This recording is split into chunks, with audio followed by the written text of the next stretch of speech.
We all go a little mad sometimes. Be afraid. Be very afraid. They're here.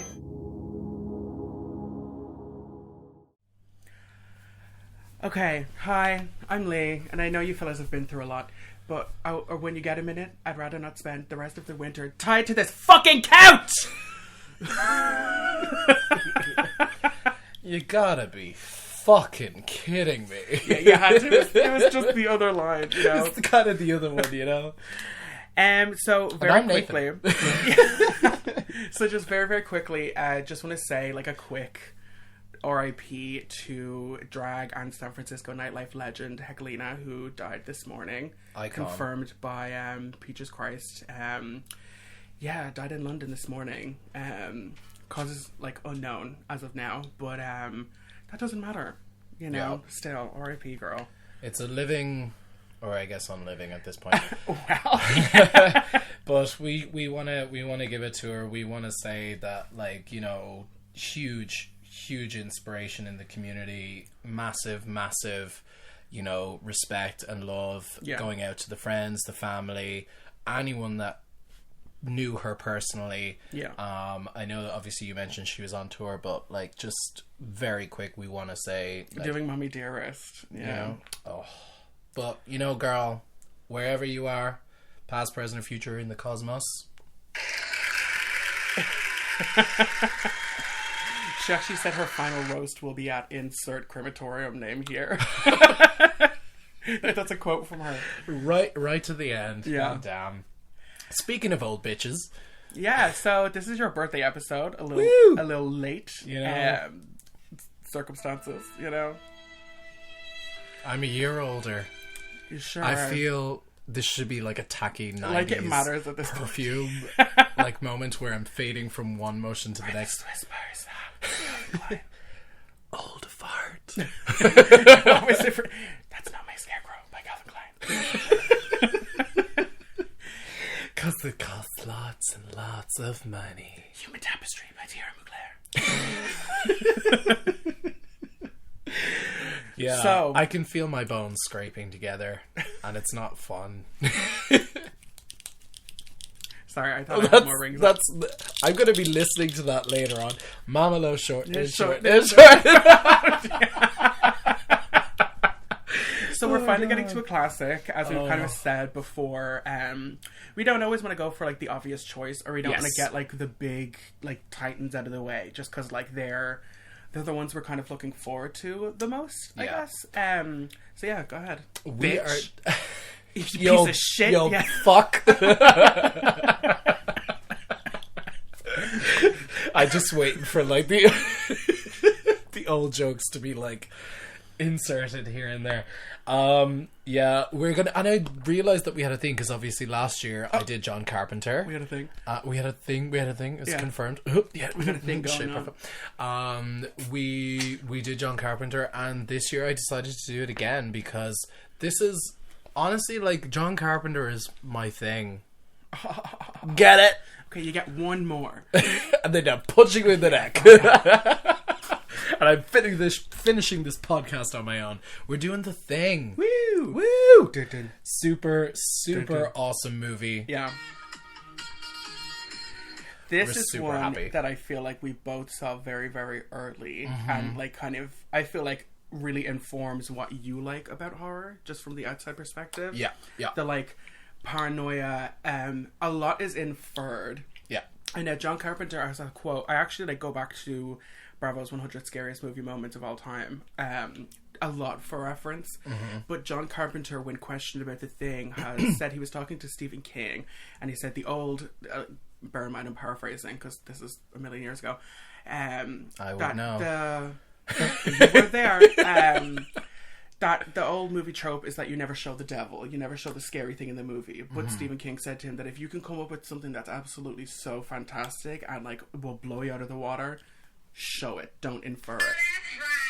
For real though. And this is a perfect example of that, where if you can come up with something so crazy, put it all on Front Street and show it, you know? Yeah.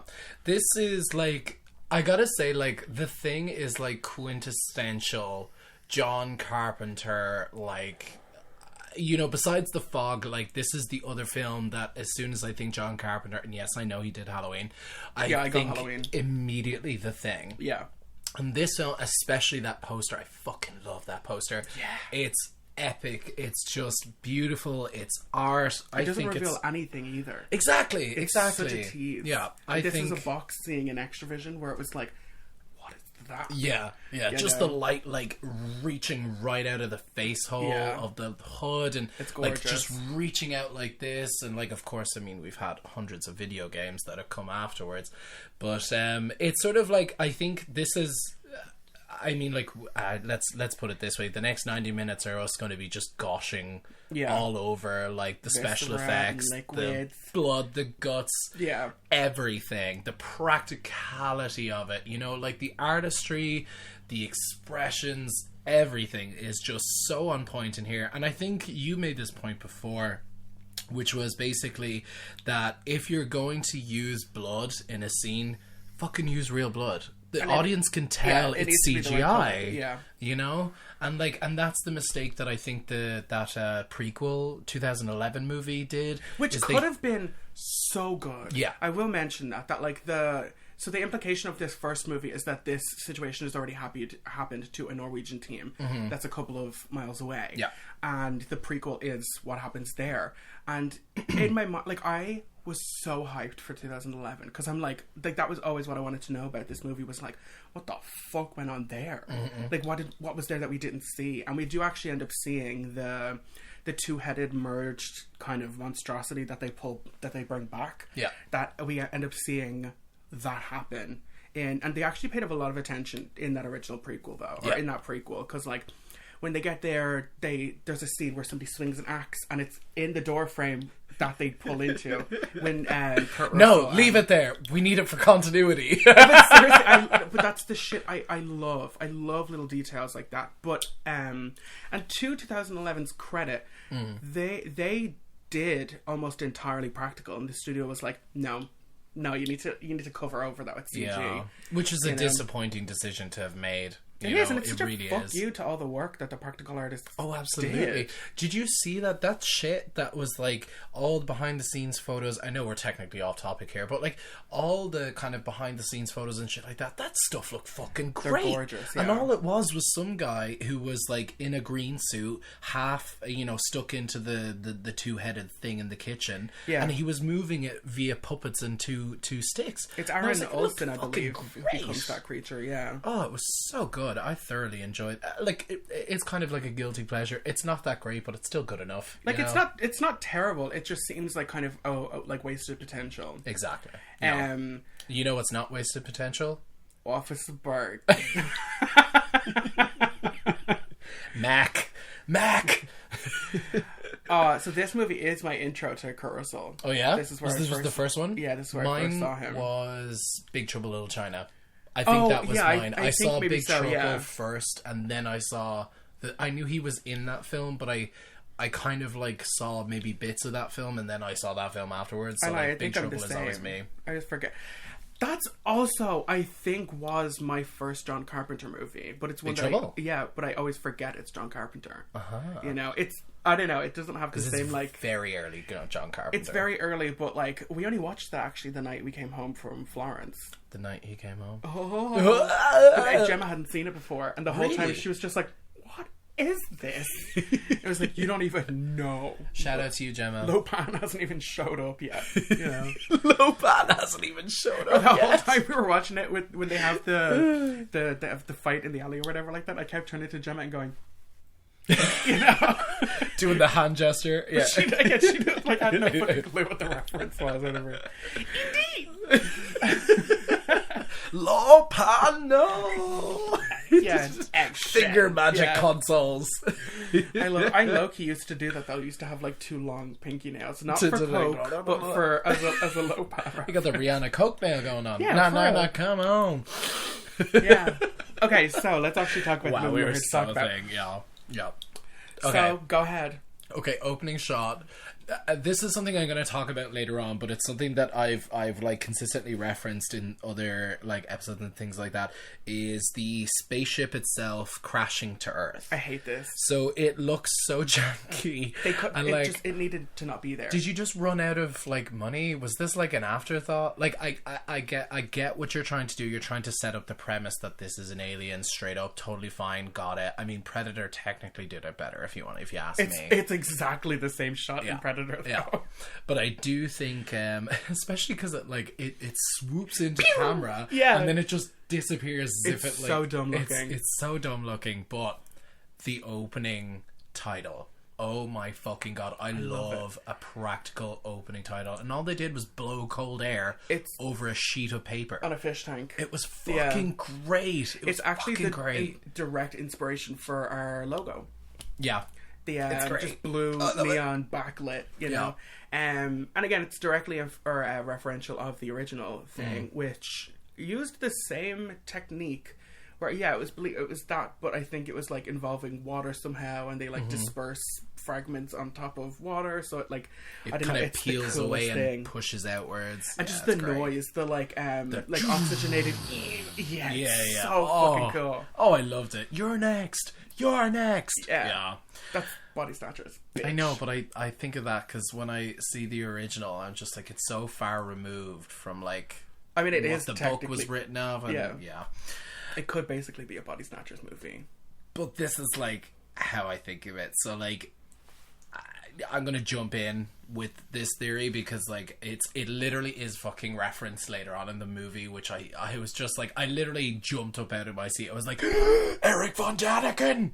So it's referential of the ancient alien theory, or the ancient astronaut theory. Yeah, Chariot of the Gods. Chariot of the Gods. Yeah. He was like, Chariot was smoking a full on fat blunt. He's like, I hate Chariots of the Gods, man. I do hate how they taught the Incas everything. Yeah. I do hate how out of paper those joints look, though. Oh, yeah. Like, it looks like somebody made a cone and it just cut the top off. Yeah. Like, it looks so crazy. But yeah, I made note of that. I was like, Nathan's going to be freaking out. I was bouncing. I was like, holy shit. Did they literally just, like... I would love a film based off of, like, the ancient astronaut theory, but, like... Give me, like, something like The Thing any day and I'm more than happy with it. Give us the fucking... Like, give us that backstory from Alien vs. Predator, the first movie. I want to see that fucking movie. That was the coolest part of that movie. Yeah. We get to see Predators standing on top of, like, Mayan pyramids and shit. They taught us everything we know. They taught us how to build. I'm like, give me that fucking movie. Yeah, I mean, like, they did it successfully with Prey, where, like, we didn't need modern society to, like, fully exist. So, I mean, like... Why not do it? It's a good idea. I mean, hurry up. Like, look at the material. Exactly. There is books and books and books. It's my favorite part of Prometheus. You know, the implication of, like, ancient society is, you know... but this... And there's strong evidence for it, too. You know, I'm not saying I think aliens built the pyramids, because I feel like that's just really taking away credit from people who really did. But, like... Well, unless you're fucking Randall Carlson or Brian Hancock, where you fucking... think, you know, the Atlanteans did it, you know. I mean, that's just a nut job right there. The whole thing really just stinks of, like, they don't think people of color were smart enough to build this thing. Do you know what I mean? That's just, it really always reeks of that to me. The European white people that lived out in the Atlantic Ocean landed in Africa and taught the Egyptians how to give me a break. Like, look, we have Newgrange, which is a pile of muck. That's just, nobody's built over yet. And one day a year the sun just happens to slightly land in a spot. But I will say though, the one thing that I find really interesting, of course, like, because as of thousands of years ago when that was built, they could see the galaxies that were going on around it because Earth was... Or there's only natural Exactly. lighting. And, like, they carved it in, and they were like, oh, this is beautiful in the summer equinox, and blah, blah. But I think it's really... But anyway, I'm getting off point. I found really cool about when we went to Newgrange for a school tour was, like, really, really, really old, like, graffiti. Yeah. People, like, carving their names into it, and it's like, this is from, like, 1921 or something like that, you know? I thought it was great. In case, like, any of you don't know, the ancient astronaut theory, in a nutshell, is life on Earth was seeded by alien life from another planet that was much more advanced and blah, blah, blah, and they're basing our DNA off their DNA, and we've just, you know, grown up from there, and, like, the you know, big conspiracies is that the Mayans and the Toltecs and, you know, the Egyptians and what's his name, Göbekli Tepe, and all of these places were seeded and taught, you know, industry. It's major and world all of religions, this but everything. replace God with aliens. Exactly. Moving on. Yeah.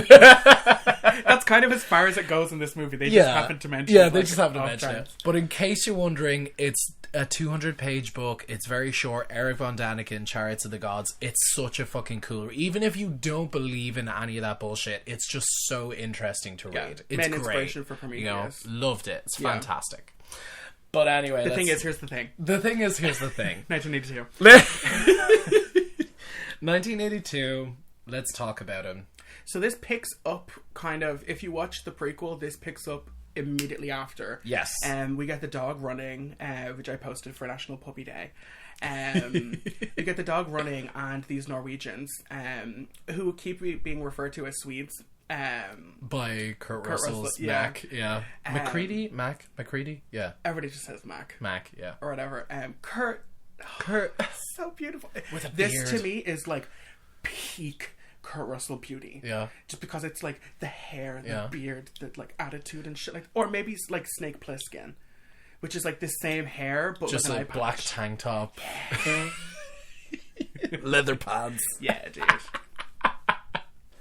So, like, you did say to me that there is a contender for Human Share of the Week.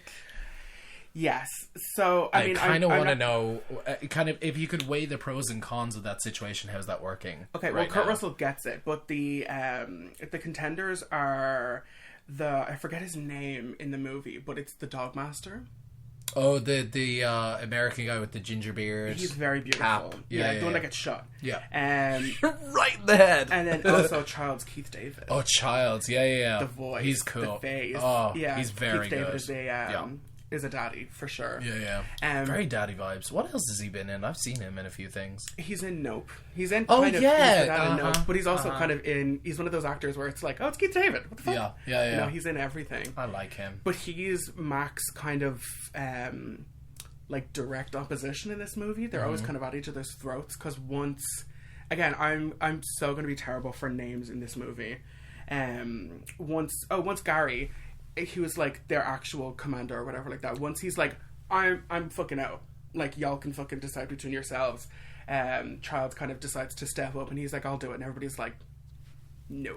And Mac, then everybody get over here. It's weird. I was kind of watching this again being like, He's just the who pilot. the fuck is Mac to everybody? He's just Everybody a is just like, pilot. Mac, help! Even before it all goes down, everybody's just like, get Mac! Get Mac! You know, I don't blame you. I mean, fucking look at Kurt Russell, dude. Who's definitely wearing eyeliner in this movie. Oh, yeah. Oh, my God. There was certain parts where he was blinking. I was like, is it? He's an emo girl. Yeah. I will say, though, he's not very handy with chess. That chess wizard game that he was dealing with. He was so salty. That bitch very clearly won, and he was like, well, fuck you. Yeah. On like the Dumps the beer on it. on like what? It's only like their second week there or something. You know. How would you do that? That thing would have cost literally thousands of dollars in To be 1982.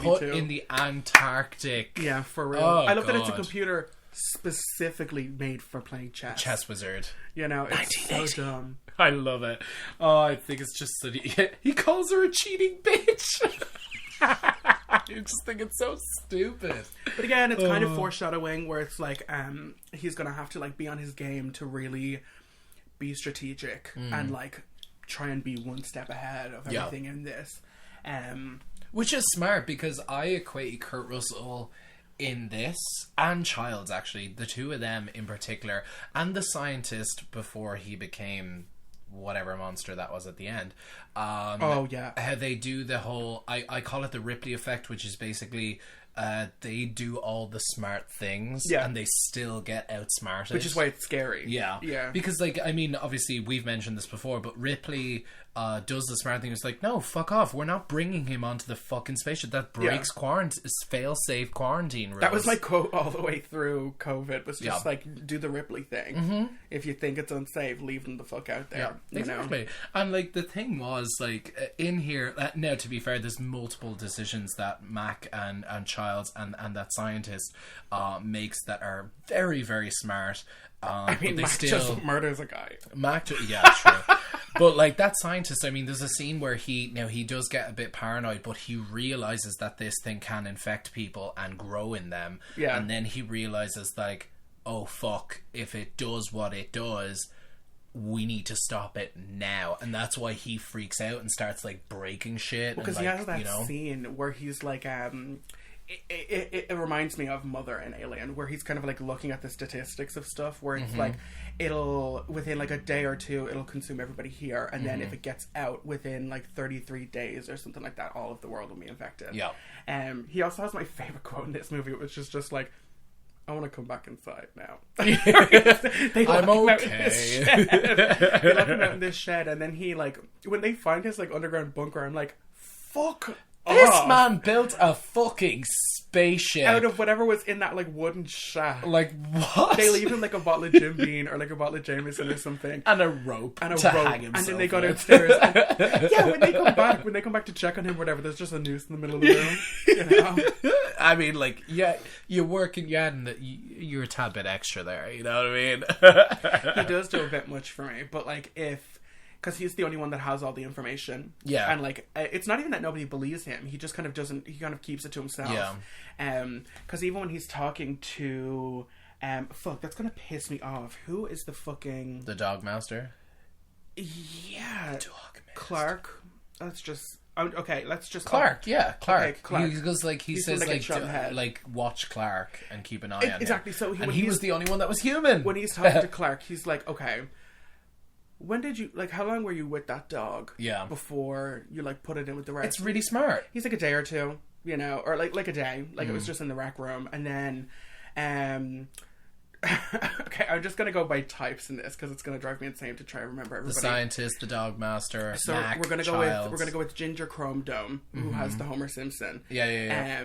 He gets, like, bit under the table or whatever, and then he's the next one to be infected. Now, his, like, scene... always creeped me out when I was a kid. Like when he gets burned out in the snow. Oh yeah. Because he's got like, I love that they're like, how do we know he's infected? And it's like, look at his fucking hands. You know? His hand has grown like 10 feet. It's huge. But when they look out, there's the shot of him like just kind of like running like this. Oh yeah. It's so creepy. He's slumping side to side, and then I get the sense that the alien was like, what there's nothing I can do now, I'm fucked. You know what I mean? But then he's like mid transformation, and he's got like these black eyes, and he opens his mouth, and it's just this like, I can't even do the noise. It's just this like, it's like, yeah. It is. It's just this like crazy fucking sound, and they just torch him. Yeah. But I had actually, in a course that I was in a couple of years ago, my like course director or whatever looked identical to this man. Like dark eyes and everything. You kept your distance. Yeah, we were actually so disrespectful to that man, but he's such an asshole. Well, enough kumbaya, let's talk some trash. So like this, like obviously you mentioned that like the dog is sort of the impetus, shall we say, between the prequel to the technically the 80s sequel, I guess. But the one thing I thought was just so funny is the Swedes. No, you must stop that dog. You know? He quite literally, he pulls the pin, throws it behind him.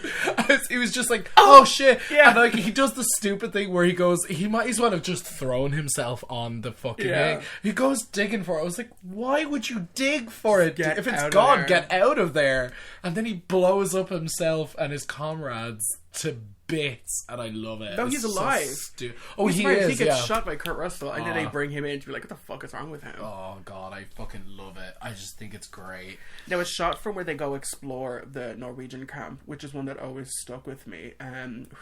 Was when they find their science director, who has like slit his own wrists, and the blood has frozen in place, in like a long like stalactite formation It's off of gorgeous. his hand. Like their station is like completely destroyed. Yeah. Like there's like holes in the walls and it's all dark and stuff. Icicles, blue, dark, But it's gray. gorgeous though. Like I remember like when they go in there, I remember like as a kid just being like, oh my god, like what are they gonna find here? Yeah, You know? yeah.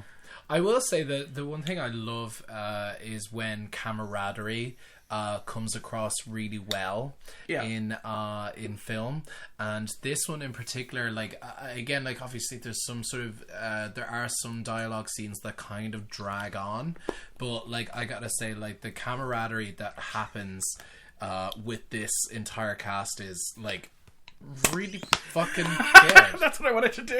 Oh, sorry. Great, thanks. Just spot Lucasade at me. Thanks. Happy birthday. You know, but it's just pure gold. I think like these guys like most like I get the sense like they hung out. Yeah. Like, out off, you know, set and things like that. And, like, they just had a great fucking time between each other. Yeah. Because, like, when you get all of those rec room scenes and like, someone, like, is dying in someone's arms, like, you're looking at it going, like, you can feel it, like you know, it you can sucks. feel the connection, you know. I think it's really good. I really, and that's great writing, that's great work ethic, because obviously, I mean, they're actors and things like that, but I mean, if you're going to spend this time thinking about, like, being in isolation and blah, blah, blah, Yeah. like, and you're meant to be, like, stuck together for a few weeks, I mean, like, you might as well just, like, fucking, you know, hang out with each other, you know? So kind of on that, the British Antarctic Research Team, even now to this day, once a year when they have their like, what is it called? Their midwinter feast or whatever. It's tradition to watch The Thing on station. Really? Yeah. Oh, I love that. But it's like cool. that's what like it's such a snowed in movie. Yeah. You know what I mean? But yeah, you do get the kind of like even with this is another movie where even aside from like the effects where we're shown not told, people's relationships, like we get the idea that explicitly shown. but you know what I mean, like we get the idea that Gary is like kind of a hard ass because everybody kind of like like when he like gives them orders or whatever like that, and like we get their relationships together, and like we do get that there's like smaller cliques inside these cliques. We get the sense that like the dog master is kind of a loner because he like is like with his dogs a lot, you know. And like, even Kurt Russell, like he is also kind of a loner because he has his own shack. Yes. Like he doesn't actually stay with everybody. And drinks heavily. Yeah, for every fucking scene. This is like from the first scene, he's having a drink, and in the next scene, we see him. He's just drinking straight out of a bottle of Jameson. Yeah. You know, I suppose what the fuck else are you gonna do if you're like Very the only one true. that doesn't have anything to do? Masturbate. I'd like to see it. But yeah, he's the like if he's the like Just helicopter, masturbate, if he's the masturbate, more pilot, masturbate. There's like there's nothing else for him to actively do. Yeah, true. You Like I know? suppose like if he, you know, if there's a snowstorm, the fuck else is he really supposed to do? For real. But I think it only serves to like further imply like the secretness between the lot of them, even though like they're all cooped up together, they're obviously like hiding a lot from each other, and like it only like it creates that untrustworthy nature, like that kind of seeds itself throughout the rest of the film, because like I like, you know, I mean, people are playing fucking ping pong together. I mean, like the guy comes in on rollerblades, is like, whose fucking khakis are these just thrown in the bin? You know, that guy is just so great. I like him. There are shitty drawers. Those are some shitty long johns, and Kurt Russell just picks them up with his hand. I know. I was thinking like, that's fucking gross, They were like, the name tag's been taken off, and I'm like, I love the fact that this ancient alien is like, I better take the name tag off these so nobody will know. Man, if he can fly a spaceship made out of junk from a cabin, he can do anything. You know what I'm saying? Also, we're gendering play the that thing. funky music, white boy. I fucking love this guy. The cook, I presume he's the cook, because I think he said he was in the kitchen a lot. But like, Well, I yeah, presume he's listening the to cook. He's Stevie great. Wonder. He's I listening fucking to love Superstition by Stevie Wonder, which is kind of fitting. Yeah, You know? yeah. John Carpenter actually does that a lot in his movies, like has really clever kind of music cues, or like has little Dun, kind dun. of, but you know what I mean, Dun, like dun. little kind of like hints, or like the music in scene is like thematic to what's happening in the movie. I always like little touches of that. I'd also like the one thing he like does to like, you know, thematically create a lot of things is his long outdoor exterior shots. Yeah. And like these, like the one shot is the cook, I forget his name, but like he that shot where it kind of just follows him on his own as he's like rollerblading down the hallways and things like that, just goes to show like how cooped up they are together. Knowles. And how Knowles, yeah, the other black guy. and he just these shots, like the long like outdoor shots, just looking at the base itself, like covered in snow, and you know how Pitch far dark they are everywhere. Yeah, like they you really are get the sense that alone. they are in the middle of nowhere. Yeah. You know? I mean, Now, technically is they this- are, but like is it's this the a good way to Antarctic? do it. It's the Antarctic. Yeah. Okay, because they say we're gonna wait till spring till everything melts off, and I'm kind of like, I don't think that happens in the Antarctic. Yeah, I mean, well, I mean, like all the shots that we get warming. are just, you know what I mean? All the shots that we get are just completely, Yeah. all ice everywhere. Even when we get to, now we do get matte paintings in this movie, which I'm always obsessed with. Oh, yeah. Where we get to like Ground Zero, the kind of like where the spaceship crashed, and we just That get this huge crater. yeah, It's that gorgeous. looks like I often think of it looks like a ceremony or something, because they're all like sort of standing with their hands out like Yeah, this. it looks crazy. And it looks weird, and then they obviously they have that massive block where the thing came out of, and all of that kind of thing. But it just looked like those shots. It just made it look like there was a communion or something. Like, Well, it was. you It know? looks like it looks like Midsummer or something. Exactly, Everybody's yeah. kind of just Like it standing gives around, off, like, especially because they have like they're standing there with flags. Yeah, each they're one of like those, waiting for something to happen. Like, what's going on? But yeah, when they finally get to kind of Ground Zero, it's just insane looking. And like, Yeah. I like that we don't go inside the spaceship in this movie.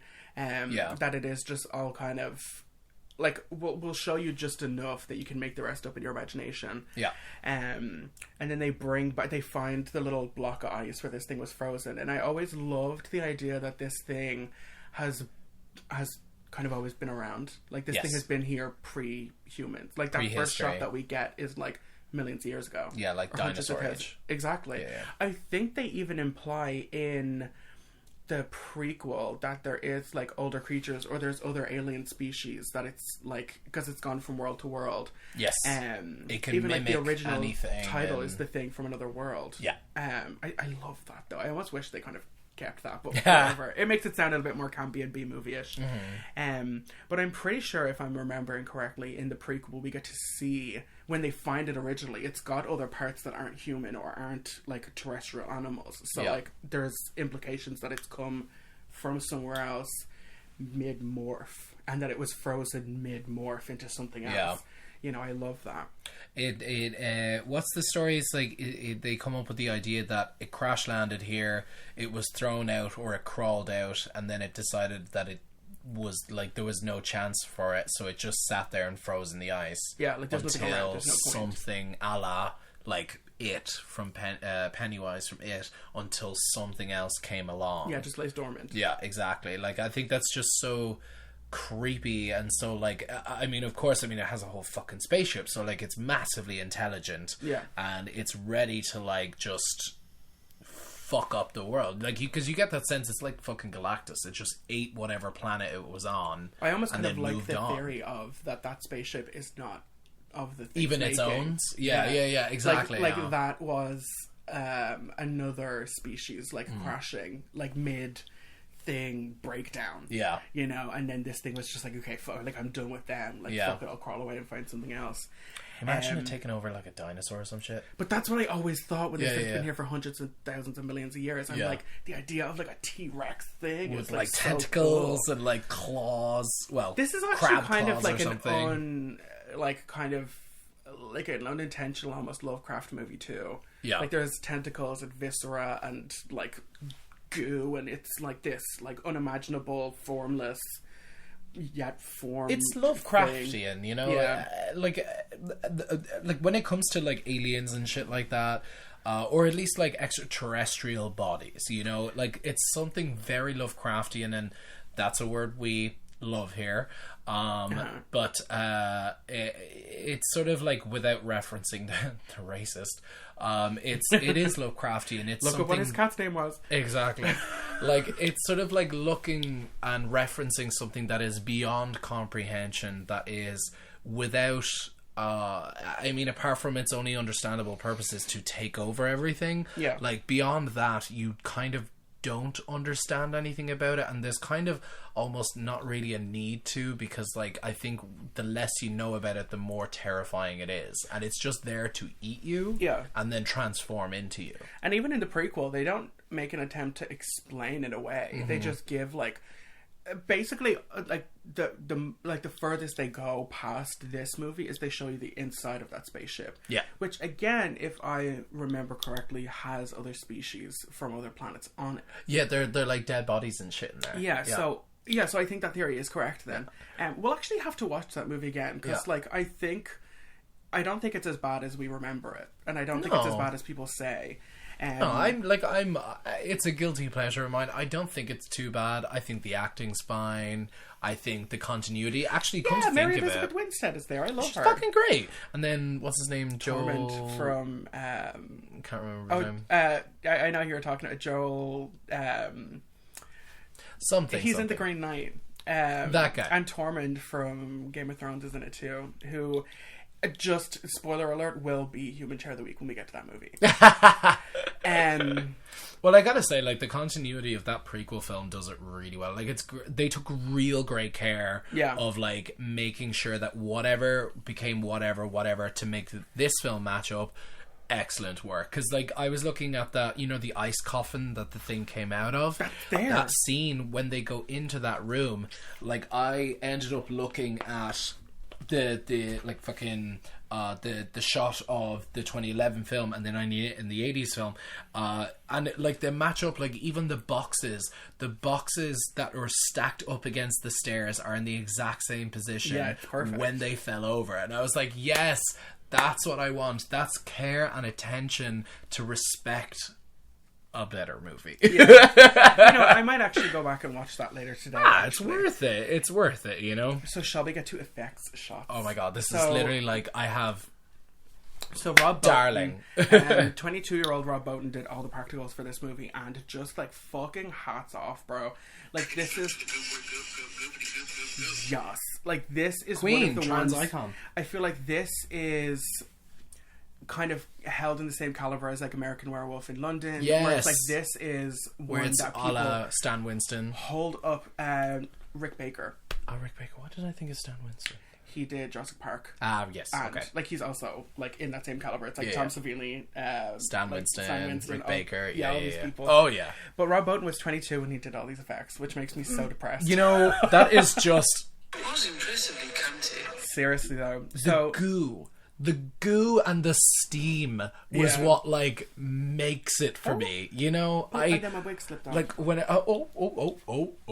but, like, that one thing, it's a close-up of, like, the mashed up, like, fucking anglerfish jaw dog thing, and it's, like, from its teeth, it's just long drips of, you know, translucent goo, and its green eyes are, like, popping out in different directions. And I always find shit like this so impressive, because it's like you have to basically make a life form because they're dissecting it. Yes. And it has to look impressive inside and out, literally. Yeah. So, and this is like the kind of thing where I'm like, when I was a kid, I was like, I can't wait to be an actor so I can do stuff like this. Yes.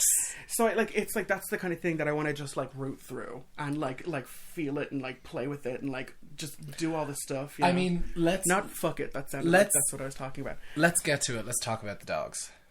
Oh, this is the moment. It's this and the defibrillator scene, which are always the two that are held up, kind of like in high regard. But this is the one that sticks out to me. Like, when I think of the thing, I think of this scene. Yeah. So the dog, and even the shot where Mr. Dogmaster puts the dog in, Clark. It's so good because all these dogs are so acting threatening. their fucking tits off. They're great. And this dog is technically doing nothing. But it walks in, and it kind of walks in slow, and you kind of get the sense that it's kind of like sniffing itself out. It is. It's kind of like sizing up the competition. Like, how much can I get away with in here? Because I'm only a dog. And this is, I think, the closest we get to seeing a perfect replication, because there's no like of the dog as this. Like, it's just, and it's kind of sniffing it out, and then it lays down, and you can tell that all the other dogs are kind of like I God. fucking know what you are, dude. Get out of here. It's like, oh fuck! Like The this fact thing that is they a like dog. the dogs are like straight up like biting at the grate. How did they of get that? Oh my god! Like that's crazy. Like these to dogs me. are acting their fucking asses off. They were terrified, like absolutely terrified. They knew. The thing is, like the fact that two of the dogs were like, "Nope, fuck this, And I'm they just out of get here." straight out when Yeah. Clark comes back. I love Oh, it. But this scene, I like. I feel like anytime I talk about the thing with you, this is like the shot I talk about where. So this one dog, the dog that's like chewing at the gate or whatever, it's they clearly have like a. Like, what are those things called? It's like a water gun, but like fur in the pool. Where you like suck up, where they're just squirting like gack or something at this fucking dog. But then when the rest of the dogs look back, the thing dog, it's just kind of like, and it like looks over it. The face opens up, it splits out like a and flower. then the skull just falls out, and this like tongue thing is like just all these creepy little tentacles and shit like this come out.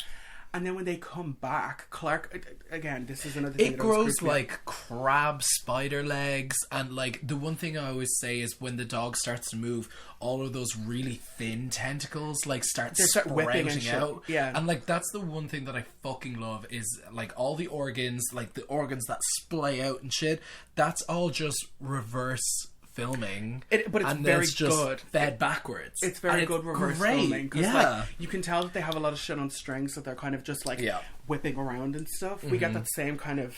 It looks like spaghetti. The dogs were basically just like. Literally though, it's the one shot where we see the dog that gets sprayed, the one that's biting at the fence. Poor thing. It's just like, and you see And all the the dog that tentacles gets just. shot. But look, you can't take any chances. I mean, True, I mean, it's already been. But touched. it's already been like touched, yeah. Kirk comes in and just shoots it in the chest. It's like, oh my god! And Clark, understandably, is like, no, because it's like these are his thing. Like, this is his thing to children, do. you know. But yeah, and he's like wildly defensive over them, which I get, you know. But also, like they're not playing with all the information yet. So I understand why they're like, what the fuck? Malignant thing just grabbing all the dogs and pulling them into itself. And then he has the shot where he comes in. It's just as the dogs have gotten infected, it's the dog cage, but it's all dark. And he goes in and then just like comes right back out. Oh yeah. There's just this mass of flesh in there. And then like there's a giant eye that opens up. There's one human eye right Yeah, there. it's just and then so there's a thing weird. that grows up and out, and it literally is like a flower that opens up, and With it's got like teeth. this like lamprey mouth, like just this like circular razor mouth. Yeah. And when they see, when all the dudes come up and see, this is like the first reveal of what we're playing with. It's just the dog head comes out, and it's just all stretched, and it's like this like chimera hydra. Like mass of flesh and fur and guts, and it's all covered in KY jelly, and it's glistening and like visceral. And these like, muscular claws just come up out of the back of it and to go. Oh my god! But they're like kind of dog. They're paws, like, kill it, kind of like kill it. Gnarled. Yeah, they're like, get the flamethrower. I know that this like research station has like 3 flamethrowers on site. They just have like just at every street corner and dime. You know, this is the portion of the podcast when I get on the floor because I can't sit cross-legged anymore. Like if somebody was to ask me to draw a picture of the thing, this is what I would draw. Yeah, you know. I tend to always draw the thing that's at the end. Where it has like the face and then the teeth on one side. Yeah, which you can totally tell is like a gloved puppet. Oh yeah, you know, but it looks so good. And they just burn the fuck out of this thing. But it gets out some of it. Like some of it like gets out now. No.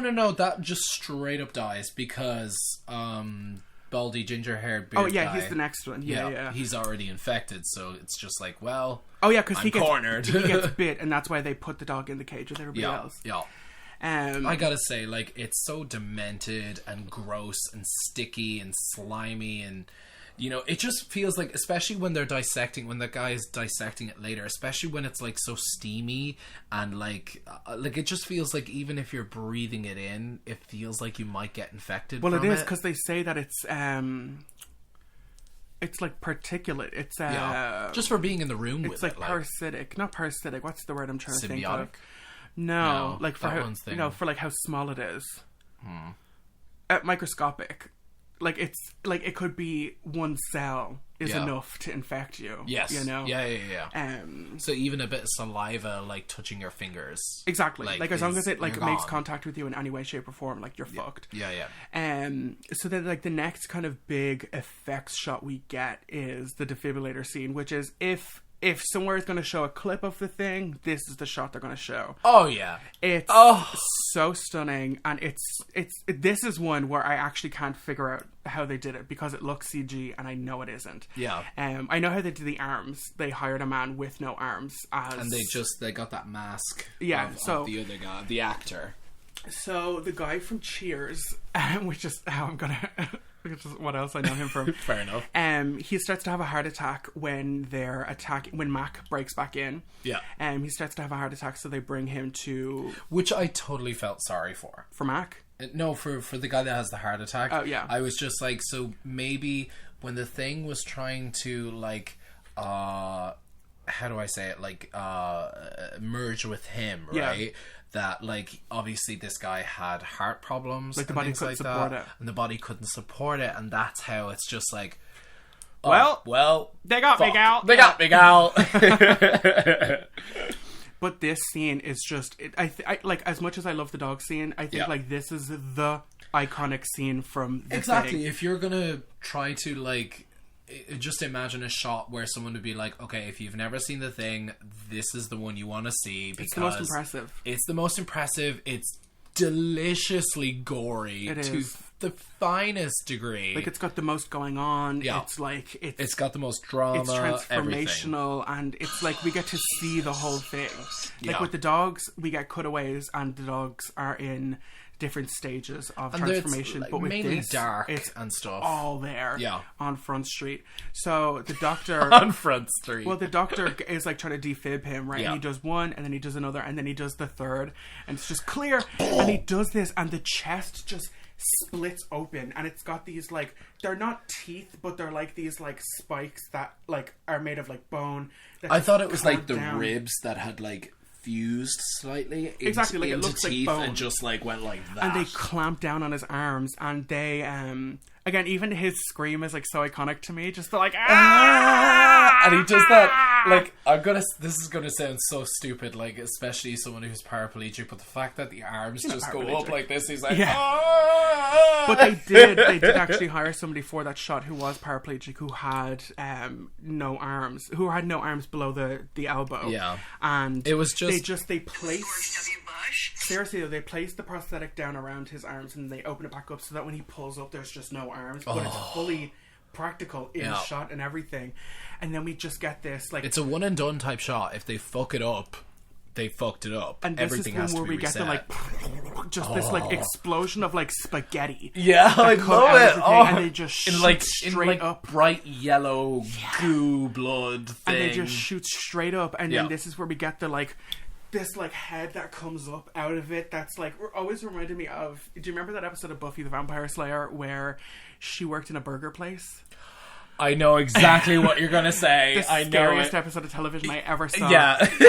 Where it's just this head on this like little, like it's almost Dali-esque, where like the proportions don't make sense. Yes, like because it's elongated neck. It's a like human-sized head, too small to support the weight on top. Yeah, exactly. And it just comes up, and it's guys, it's clutching onto like the ceiling, like the with rafters like and stuff. Teeny tiny like spaghetti legs. Yeah, all these like tiny little like crab legs. Yeah. Just, but then and it's like a double of the guy on the slab. Yeah, so it's like his actual head is there, but then also this replication of his head comes up, and it's got like boar tusks, and it's like it just kind of looks at them, and it's got his hair, which is like, I don't know why it's grosser, but it's like it's nasty, and it's like curly, but it's like all this like curly hair that's like matted into flesh and latex and goo and gel, and then his head, which I love this shot so much, which they did with, I believe, like a mixture of like bubblegum and rubber and like latex, and they just melted this head off, where his head is like and it just falls off the back of the table, and then the shot, even the sound effects, were just these little spider legs come up and Yeah. The sound of like nails hitting the floor. Yeah. And it just scurries away underneath the table. Yeah. But I also think like it's so fun because like immediately, like, because this is the basis of Max. Later on, how do I say it? Like the tabletop conversation of like every part of it is separate.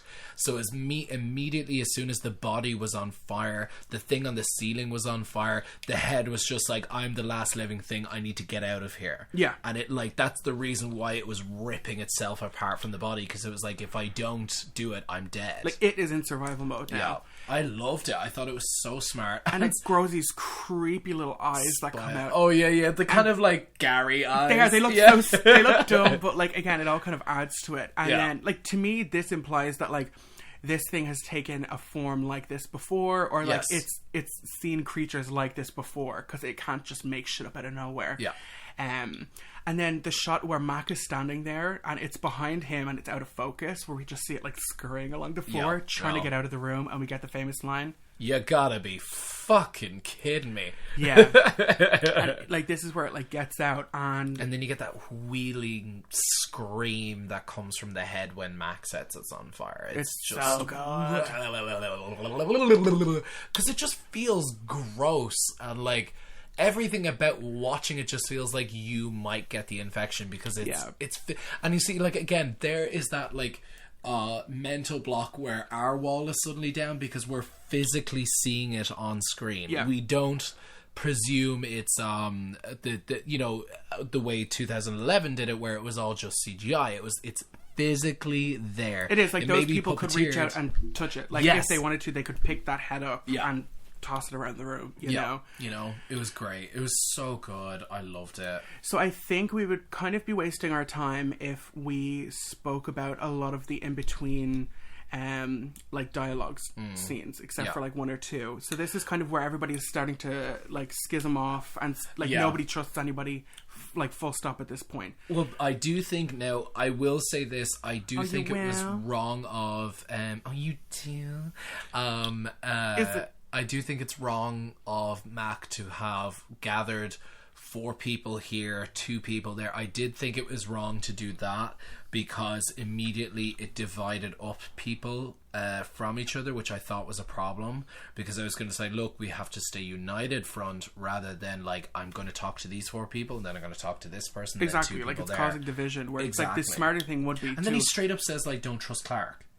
Like, this is like if you know that information, like, don't say it to other people. Yeah. Just everyone keeps their distance, but let's just sit in the same room together. Because and that doctor is coming up with a test, like an actual proper like microscope test to see or whatever. But then Mac's thing, once Mac comes up with the idea of like, okay, if this thing is like a single cell organism, that it should react even as even down as small as blood. Yeah. So they get the test, which again I guess is like kind of the other iconic scene from this movie. Oh yeah. Where everybody's strapped down, and oh my god, I love this scene so much for one shot specifically. Mac has everybody's blood like in a little petri we dish. talk about Mac's hand. Did you notice that? What? Whenever when he like puts the hot needle or the hot wire into the blood and the thing jumps out of it, his hand, it's a plastic hand. I never noticed that. I just looked at Well, it, it would I was have like, to be if it's all in shot now. Yeah, because I was looking at it going like, that looks suspiciously off color for his skin tone. Then I was I like, know oh Kurt's my, hands. because it's not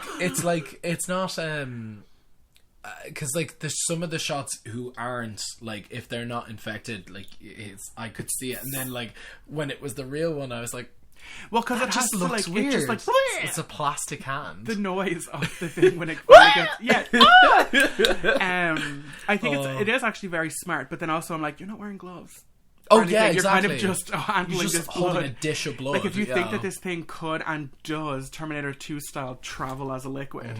I love that reverse shot of the blood just wriggling itself away. Yeah, like it It's runs great. away. But so they have everybody tied down. They have Childs, Gary, and the stoner guy, Mr. Radio Man, and the stoner guy.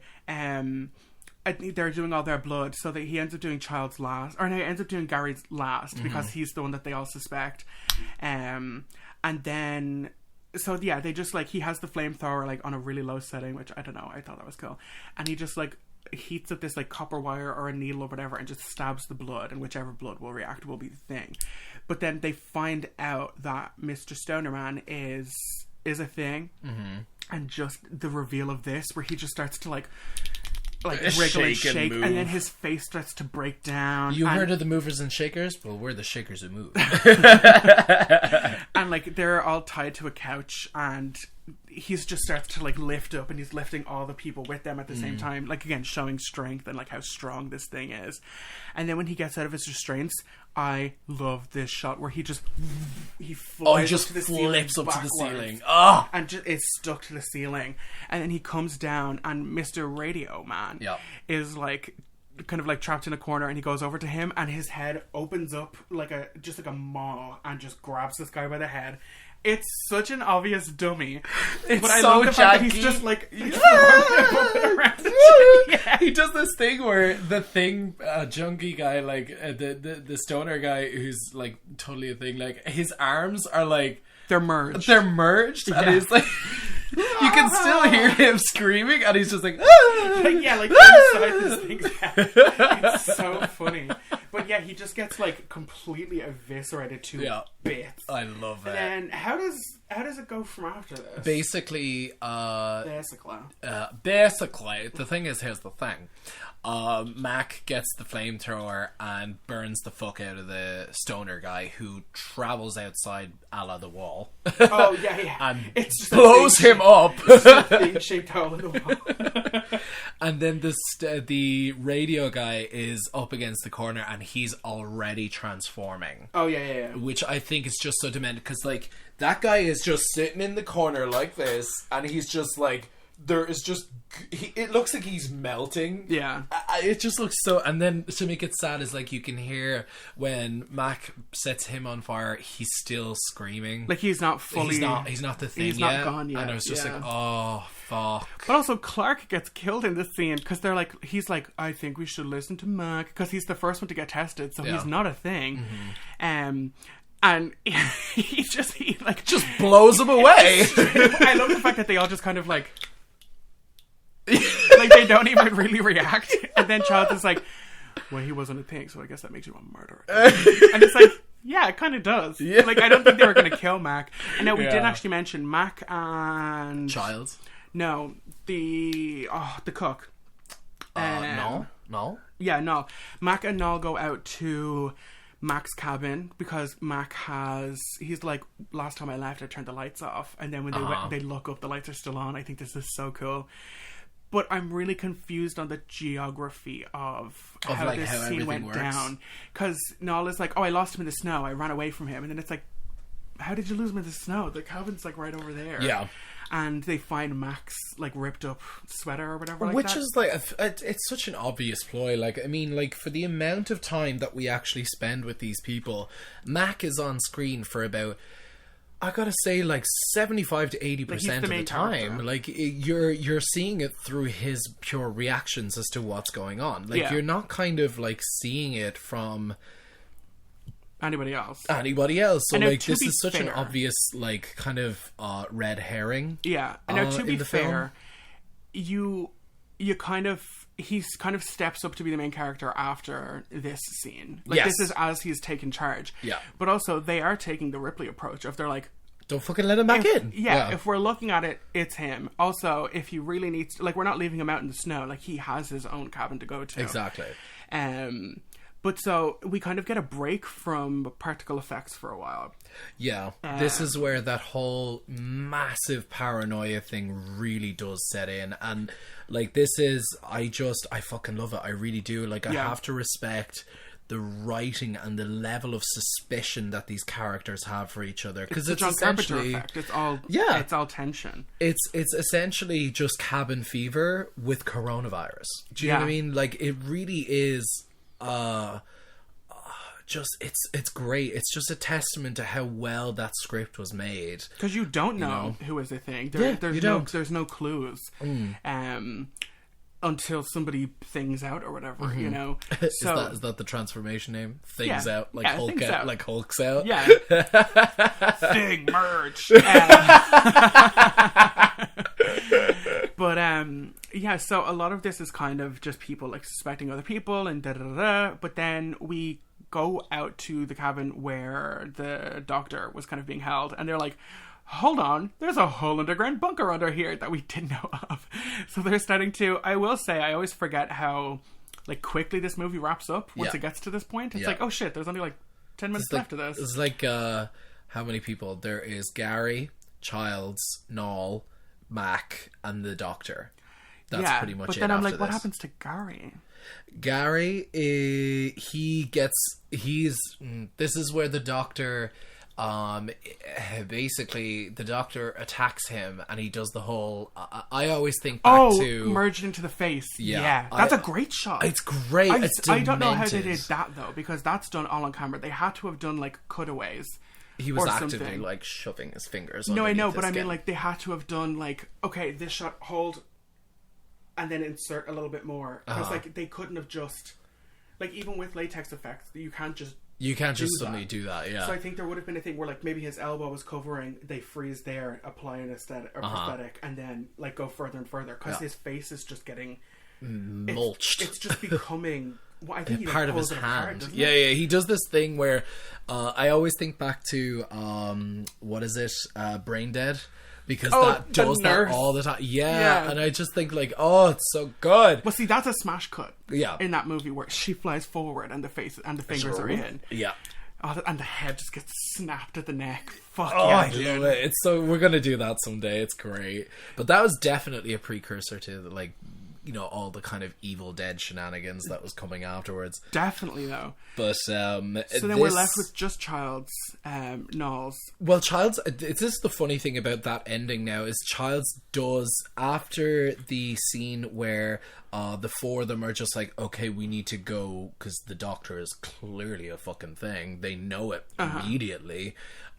Childs sort of like, there is a scene where it cuts away to another person running in some direction in towards the thing, into the base. Yeah. But we're presuming that that's Childs looking at this person running into the base, and then that's it. Like, you just don't see him until the end of the film. Oh, I forgot. So there's room for debate at the end of this, and I want to know what you think, but we'll get to that because it's literally the end scene. So we get kind of like the final eruption. The spaceship. We find the spaceship, and it's a half fucking bit. He made it from bits of helicopter and nothing. Yeah. And maybe a hammer and nails from a cabin. For real, that's though. it. So they're down there and they're like laying dynamite. They're laying dynamite because they're like, fuck it, we're just going to destroy it and we're just going to take our chances out in the wilderness. We're going to try and get to somewhere. But Noel just walks off and disappears. Because Noel sees the doctor. No, he doesn't. He hears him. Oh, he hears him, and then he walks down, takes a right, and then all just dead. Never see him. Gone. He's gone. So then Mac kind of is like laying dynamite, and then it's just kind of like, oh, did you get that done or whatever? And he looks up, and there's nothing there. And then there's just from underneath the floorboards, it's the Godzilla 1998 of the harbor shot. The floor and all the floorboards are just getting like bounced up. If I were him, I would have done exactly what he did, which is sprint in the opposite direction. But the thing that gets me is when he finally decides to leave the underground bunker or whatever that has very convenient doors just cut out that he can get there. He does like a front handspring on the ground. He doesn't just jump down. He like does a somersault in place and then jumps down. But when we see this thing, it comes up and it's just kind of an amalgamation of all the things that it's like taken over, but it's mainly kind of dog, dragon, creature head that's just like and Mac with these just little tiny arms. It's kind of cute though, you know. And then Mac does a front fuck handspring. You too. Does a front handspring at the door, and then does a cartwheel and lands a perfect 10. Tens across the board. And then he gets out, and the whole place blows up. And I love this because like it's all really, really dark outside. I love shiny explosions where it just kind of shoots up like a firework. But that's what I was going to say. It's gorgeous because it does this. Everywhere gets really bright for a sec, and then when it starts to dull down, everywhere gets really dark. Yeah. Like the dark closes in. It's darker than it was before. Yeah. So then it's just Childs and Mac left. Now, who do you think is a thing, if anybody is a thing? So there are multiple theories out there, and I've read a few of them. And the one that I consistently come up against is Childs in favor of not being the thing. I don't think he's a thing. Because the convenience of that plot means that there should have been something else still alive when, Doc Alien was attacking so-and-so. But it also means that if Null went missing and Doc went missing, or Gary went missing at the same time, it means that he was preoccupied the entire fucking time. Yeah. So to me, whether Childs is telling the truth or bullshitting, either way, I don't think he's, lying that he's not a thing. I think if anybody, it would be Mac. If anyone... Mac has had the most contact. Mac has had the most contact. And it just sort of ends on that very bleak note of... Well, they're stuck. Well, we're fucked, I think, in my head... And that's terrifying to know that the fire will die down very quickly. Well, that's it. It's like the this sub-zero horror is over, temperatures. but now they're also in the middle of the Antarctic. Yeah. In my headcanon, they both just die there. Yeah. Like, nobody escapes. I do know that there is a small, 10-page comic of a conversation that happens after the credits roll. That was that was written to sort of add a little bit more mystery to what was going on there, and how because I know Mac technically just because he said let's just sit here a while, but Childs in the comic thing sort of says so. It's like, no, we kind of need to move, and Mac is consistently saying it was like everything's fucked. Bro, there's no way of getting out of here. Unless we magically bring fire. He's like, we cannot fucking get it. I know. Nathan is old. But it's just really interesting because there's sort of qualms in that comic. I have to read it again. It's very interesting. I'll send it to you as well. Because it's very interesting where Childs keeps providing these excuses of to get out. Well, why the and fuck Mac wouldn't is you? just I mean, no. fuck it. Look, we'll do a test. We can do a test. But I think that if Charles was a thing, he would have just attacked Mac. Yeah, there's fuck all no else. reason There's for nobody else. suspicion. Yeah, exactly. And kind of vice versa. Now, Mac being I think we should stay here. For some reason, I'm more suspicious of Mac at the end of this movie than I am of Childs. But Because I like Mac- that it's left completely on a cliffhanger. Yeah, Mac does say as the final solution is the thing knows it's not getting out of here. It wants to go back into sleep and go back into freezing until somebody else comes along or help comes, right? Yeah. And while that's very smart, it also simultaneously reflects back on what he's saying right now, saying that let's just stay here a while. Okay, I'm suspicious of you, white man. Do you know what I mean? There's also that tension. I wasn't gonna say it. Well, I'm surprised for the time period. There is none of that in this movie, considering that there is only two black guys in this. There's no jokes about them being black or anything, which kind of would have been a thing, especially in the 80s or whatever. Not especially in the 80s, but in the 80s there would have been jokes about that shit. And yeah, there's no weird shoehorned racial tension in this, which is good. I thought they were gonna go there when they were like, no, Childs, you can't be, because I think Childs is also kind of aware, a little bit harebrained, a little bit he was like, no, we're not letting Mac in, even though he was wrong. Yeah, it was still the right thing to do. Exactly, it's the same way they treat Ripley. Yeah, no, it's Ripley is 100% right. With her fail-safe, because technically she is the fucking captain of the ship, so she fucking says it goes. Yeah. And Childs, so far as I know, I think he's second or third in command, and especially because Gary is just suddenly up and disappeared. He's like, well, I'm not the commander anymore. Yeah, and also nobody fucking trusts anyone anymore. So the whole point of him saying no, we can't fucking let him in, and then Oz is just let me just throw on my jacket and I'm ready to go.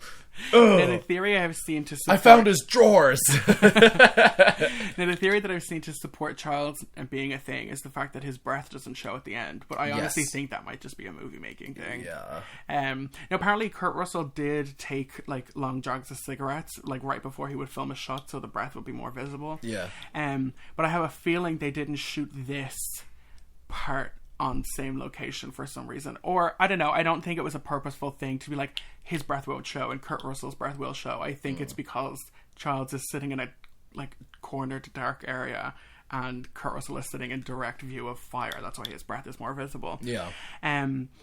But I do like the idea that it is completely up for debate. And we've never gotten confirmation on who was or who wasn't a thing. I think it's almost more bleak if neither are. Yeah. Because then one horror is gone, but then they're still left with being stranded in the middle of the Antarctic. Yeah. You know? I do appreciate, and I know this film was panned on its arrival in cinemas when it came out. Then, I mean, obviously it's a massive cult classic. That's what I was going to say. That's why it's still referred to as a cult classic, which is crazy when you think about, like, I think this is one of the movies that broke past being just like a horror cult classic in that, like, generally it's agreed upon on movie audiences as a whole that it's a cult classic. You know what I mean? In the same way, kind of, I don't know, I can't think of anything else that's kind of like this, that it'd be, like, I would refer to this just as a classic. Yeah. You know? Yeah, I consider it, like, to be among the pillars that hold up the temple of horror. Do you know what I mean? It's a big one. If there was going to be a recess that you would commune with the gods of, you know, filth and horror and shit, like, this would be the recess you would commune with the disgusting infected waters of the thing. In the Church of Cronenberg. You know, in the Church of Cronenberg. Yeah. Thank you. You know, I can imagine that being like some slimy, like, half tilted, It's all made out of, like, church. yeah, it's all made out of flesh and stuff. And, like, TVs. And, Yeah. there's, all like, with static. guns made out of bone and stuff. Yeah, and Debbie Harry is there. Just as the priestess. Yeah, exactly. But I'm very glad that we talked about like, this communion movie. comes out of her belly button and stuff, you know? just because, you know. Have we gotten to Cronenberg yet on this podcast? I don't think so. No, we haven't, actually. That's crazy to me. I think we've touched on most of... touched on, like, points that point to him. Yeah, but I mean, like, I feel like we've gotten to, like, Craven and Romero and Yeah, the Carpenter. 5-pointed star is filling itself out for sure. Yeah, we've gotten to Todd Browning and stuff. I don't know, I think we need to dive more into body horror. Yeah, I'm interested in that. Great. But again, like, I just have to gush over, you know, I'm harking back on it, and I know I am, but Hark! Like, Triton! Did we do The Lighthouse? No, we didn't. What the fuck? That's one of our favorites, though. I'm really surprised we haven't gone there yet. But it's we have to just give it to these special effects. I mean, like, for everything. Yeah, we're practically blowing John Carpenter's dick at this point. Oh, I but, wouldn't like, you know. But I gotta say, John. the one thing that, like, always, like, very weirdly disgusted me was Benning's actively, like, real-time transformation, where, like, he's, like, shirtless and he's covered in, like, pink goo, and, like, he's got a load of tentacles, like, wrapping around him and, like, practically pull him up. It's disgusting. It's great. It's and, gorgeous. Like, it's just, like, it's one of those things, like, again, it's the sense of macabre to it, like, you want to look away, but you don't want to. That's exactly it. It's such a car crash every time you see stuff, and it's just like you have to. Yeah. You know. Do we want to do our human chair of the week? Oh my god! Actually, considering you only have the two people left, I guess. You know, I think. Yeah. I mean, who are you going to go for? I'm going to go Kurt Russell. Oh, okay. Listen, if we're ever going to review a movie and Kurt Russell is in it, I don't give a fuck who else is in that movie. Kurt Russell is human chair of the week. Well, I suppose. Come on, Kurt. Come on, Russell. Come on, baby. Let's get into a big pile of flesh, baby.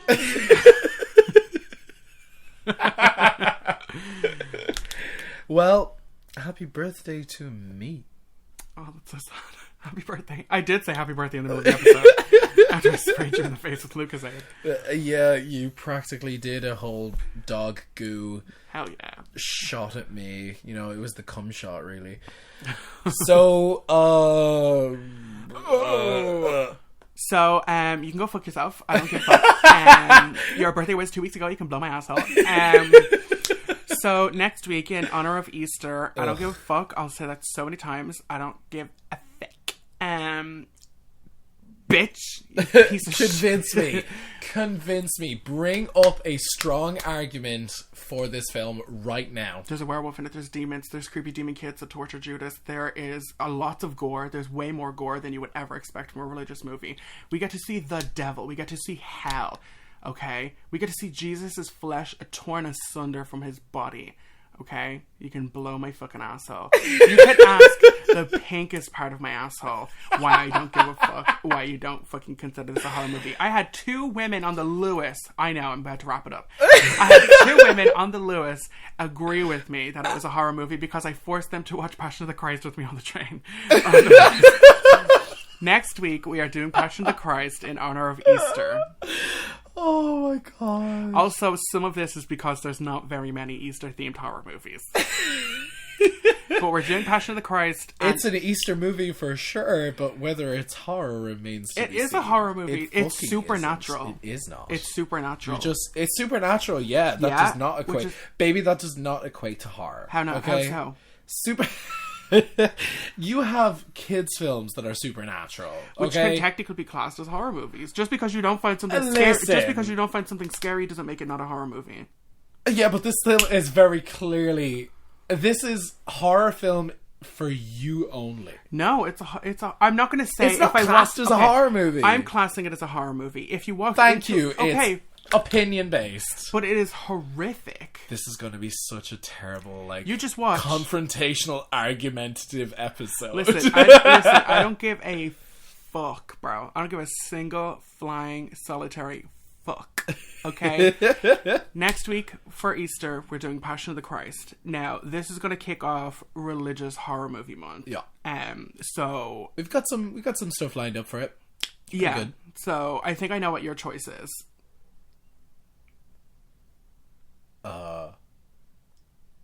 For the week after, I'm pretty sure I know what you're going to pick. I know what I'm going to pick for the pick at the end. All right, okay. So yeah, we're doing Passion of the Christ. I don't fucking care. I will say it's got some really good shots in it. There's some amazing cinematography used in it. We get to see hell in there. It's a freaking horror movie. And you know me, I'm all about hell. Listen, I lived there for 28 years. Listen, if we can talk about demons and angels and shit like that on the podcast and have that count. I mean, would you describe the Bible as a horror book? Would you describe the Book of Enoch as a horror? No. But we got to talk about that shit. Listen. So you can eat my fucking pussy. You absolutely can. Well, you've been listening to They're Here podcast and Passion of the Christ is a horror movie. Make sure to like, subscribe, and tell Lee that Passion is not a horror movie. Neither is the Book of Enoch. Listen. Neither is Paradise Lost. They're not horror books either. Hey, Milton. See, every week, what you guys don't know is that you're propped up on a fucking copy of Paradise Lost. Okay? Well, I'm 30,000 years old, and I crash landed on a ship, and you've been listening to Nathan. And I was born in 96. Bitch. And you'll always Dusty be old older. You know what you are? I might be shit, but you are an old, dusty, crusty white piece of... You know why they don't do that anymore? Because they don't put as much calcium in dog food as they used to. That's why you don't find old, hard pieces of white dog shit anymore. Bet you didn't know that. Okay, make sure to like, subscribe, follow us on Instagram for some daily updated content and your pick of the slabs and movies. So make sure to keep up to date, bitch. And watch your back. Don't be afraid to take blood samples from your family, just in case. You know?